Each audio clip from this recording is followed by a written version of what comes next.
Hello everyone, welcome back to our channel. तो इस video में हम सीखेंगे हाइड्रोजन के रेखीय स्पेक्ट्रम का संख्यात्मक स्पष्टीकरण या क्या बोलते हैं quantitative explain of line spectrum of hydrogen. इससे पहले वीडियो में हम बोर का परमाणु मॉडल देख चुके हैं। इससे पहले हम बोर का परमाणु मॉडल पढ़ेंगे तो हमारा ये इजी रहेगा, क्योंकि बोर के परमाणु मॉडल के द्वारा ही हम हाइड्रोजन के रेखीय स्पेक्ट्रम का संख्यात्मक स्पष्टीकरण कर सकते हैं। तो स्टार्ट करते हैं आज का वीडियो। हाइड्रोजन के रेखीय स्पेक्ट्रम का संख्यात्मक स्पष्टीकरण बोर परमाणु मॉडल के उपयोग से किया जा सकता है। इसलिए मैं बोली थी कि पहले वाला वीडियो हम बोर परमाणु मॉडल वाला पढ़ चुकेंगे तो हमारा ये इजी रहेगा। ठीक है, तो इसके एक बिंदु के अनुसार जब इलेक्ट्रॉन निम्न ऊर्जा स्तर लो एनर्जी लेवल से हाई एनर्जी लेवल में जाता है तब विकिरण ऊर्जा का अवशोषण एब्जॉर्प्शन होता है। इसी भांति हम देखेंगे कि इलेक्ट्रॉन हाई एनर्जी लेवल से लो एनर्जी लेवल में जाता है तो विकिरण ऊर्जा का इमिशन उत्सर्जन होता है। जैसे कि ये जो वर्ड में लिखा गया है उसको डायग्राम के द्वारा समझते हैं। जैसे कि बोल क्या रहा है हमारा कि अगर लो एनर्जी लेवल से ग्राउंड स्टेट से हाई एनर्जी लेवल में जा रहा है, एक्साइटेड स्टेट में जा रहा है, तो उसको हम क्या बोल रहे हैं, अवशोषण बोल रहे हैं, एब्जॉर्प्शन जिसको बोल रहे हैं। जैसे कि हम देखो, मान लो यहाँ पे कोई इलेक्ट्रॉन है तो उसको एनर्जी देंगे तो एनर्जी को क्या करेगा, एब्जॉर्ब करेगा, और वो लो स्टेट से क्या करेगा, जंप करेगा हाई स्टेट में। ये हुआ, तो ये एब्जॉर्प्शन होता है जब लो से हाई जाता है। तो वैसे ही जब हाई से यहाँ से लो में आता है तो क्या करेगा, जो एनर्जी रहेगा उसको उत्सर्जित करेगा, इमिशन करेगा, तभी वो लो में आ पाएगा। तो इसीलिए जब हाई से लो में आता है तो उसको क्या बोलते हैं, उत्सर्जन या इमिशन बोला गया है।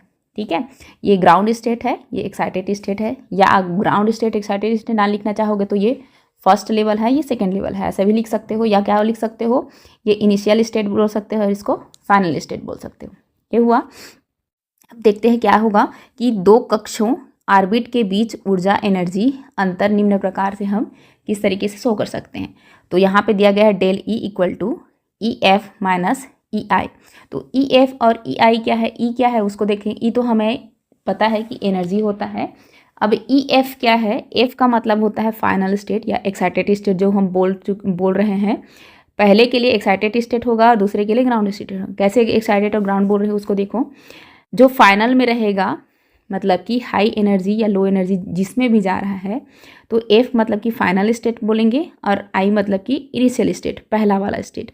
ठीक है, तो देखो हम जानते हैं करके लिखना कि ई एन क्या है, nth लेवल के लिए है। जैसे कि 1 2 3 4 वैसे ही nth लेवल होता है, हम बोर के परमाणु मॉडल में देखे थे, तो ये वही है। तो E N equal to minus R H 1/n²। तो आर क्या है यहाँ पे, रिडबर्ग कांस्टेंट है।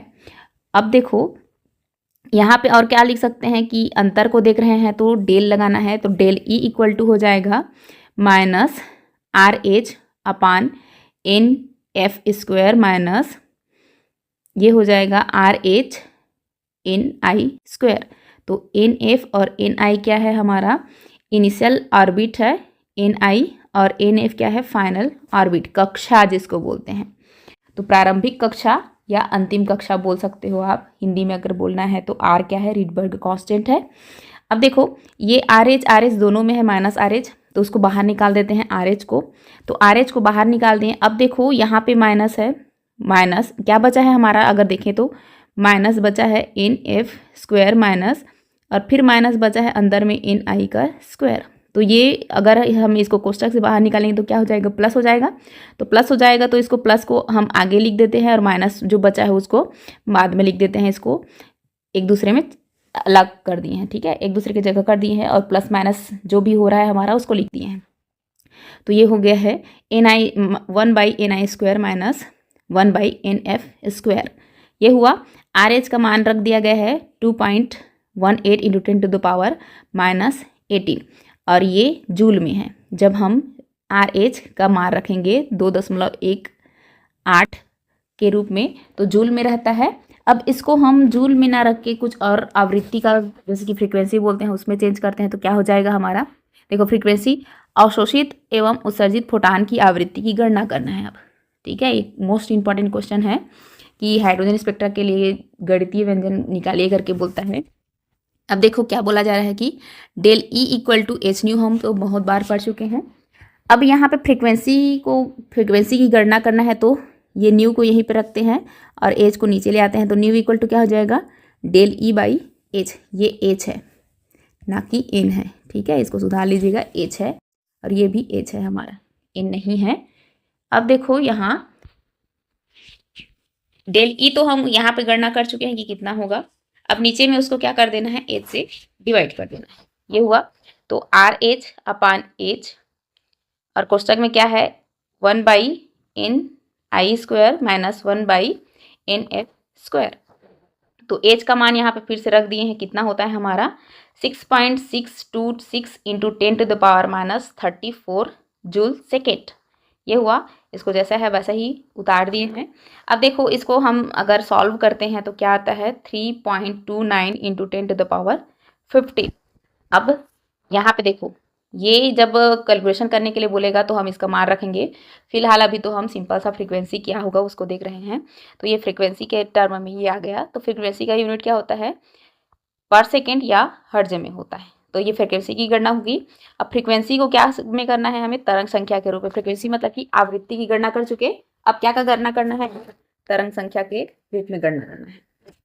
तो तरंग संख्या मतलब कि क्या होता है, nu bar equal to nu by C होता है। तो न्यू क्या था, ये था हमारा।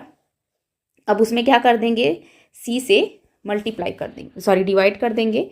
तो क्या हो जाएगा हमारा R H by H C, और ये जो भी है हमारा, ये तो पहले से ही आ रहा है यहाँ से ही जूल से जो हम कर रहे थे। तो ये अभी तो फिलहाल जैसा है वैसा ही रहेगा।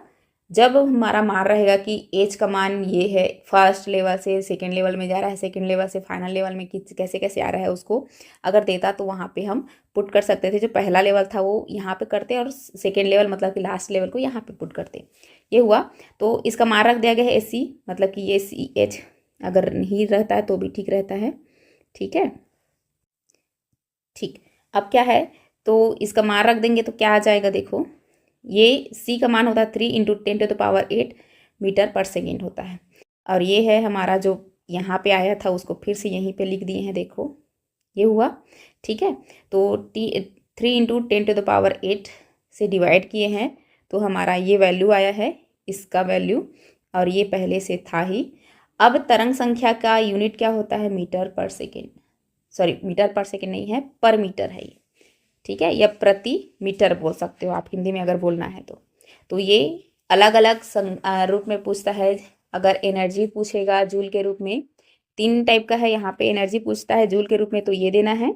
अगर आवृत्ति पूछता है तो ये वाला इक्वेशन दे देना है, मतलब कि कैलकुलेट करके जो गए हैं।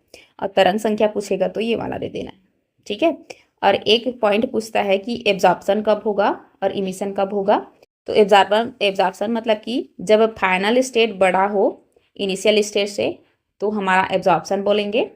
और उत्सर्जन मतलब कि बड़ा हो इनिशियल स्टेट और छोटा हो फाइनल स्टेट।